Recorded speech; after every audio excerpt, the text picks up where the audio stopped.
এখানে বিএনপি জামাত দুই দলের নেতৃবৃন্দ আছেন। আমাকে তো যারা চিনেন ভালো, না চিনলে নতুন করে চিনেন। আমি কিন্তু যত বড়ই নেতা হোক চোখে চোখ রেখে কথা বলি, কারণ একজন আলেমের বৈশিষ্ট্য হলো তিনি সত্য কথা সিংহের মতো গর্জন দিয়ে বলবেন। আপনাদের বক্তব্যে নির্বাচনের কথা বলবেন পরে, খুনের বিচারের দাবি তুলবেন আগে নির্বাচনের কথা বলবেন, কারণ আমরা আপনাদের খবরও জানি, আমাদের খবরও।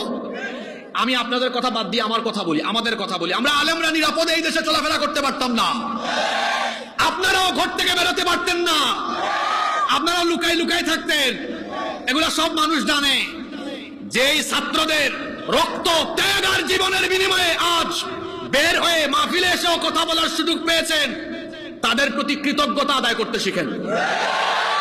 সেজন্য আমি বলবো, নির্বাচন তো আপনারা চান, দেশের মানুষও চায়, কারণ দেশের মানুষ ভোট দিতে পারে নাই। আপনাদের দাবির সাথে সব মানুষ একমত, কিন্তু এই দেশের সংস্কার আর নির্বাচন হবে পরে। যারা জুলাই আগস্টে আমার হাজার হাজার মা বাবার বুক খালি করে তাদের সন্তানদেরকে ঠান্ডা মাথায় পাখির মতো গুলি করে হত্যা করে যারা চোরের মতো পালিয়ে গিয়েছে, কিংবা যারা এখনো দেশে আছে, প্রত্যেক খুনিকে ধরে দ্রুত ট্রাইব্যুনালে বিচার করে প্রত্যেককে ফাঁসির কাস্তে ঝুলাতে হবে। যদি জনগণের পালস না বুঝেন, আগামী দিনে ভোটের মাঠে আপনারা গোল খাবেন। রাজনীতি করতে হলে জনগণের পালস বুঝে রাজনীতি করতে হবে। আমার বয়স 30, আমার উঠা বসা চলাফেরা সব জেন জি এর সাথে।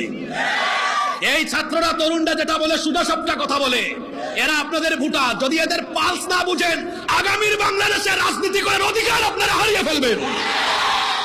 ছাত্ররা যারা আছো এখানে, কথা বলো তো, তোমরা আগে নির্বাচন চাও না খুনের বিচার চাও?